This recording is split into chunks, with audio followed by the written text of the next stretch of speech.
Maska për rritjen e flokëve që la mjekët gojë hapur.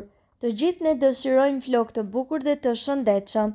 Ekzistojnë shumë trajtime për këtë qëllim, por para se të shpenzoni shuma të mëdha në këtë drejtim, ne do t'ju sillim këtë recetë. Përbërësit që juve do t'ju duhen janë gjysmë banane, e kuqa e një veze, një lugë mjalt dhe gjysma e gotës birë.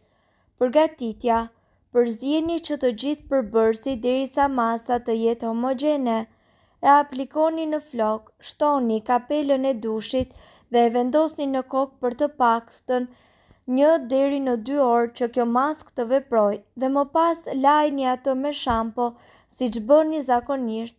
Kështu ju do të shikoni se rezultatet që do të keni janë vërtet të mahnitshme dhe flokët tuaj do të rriten në një kohë shumë të shkurtër jashtë normales.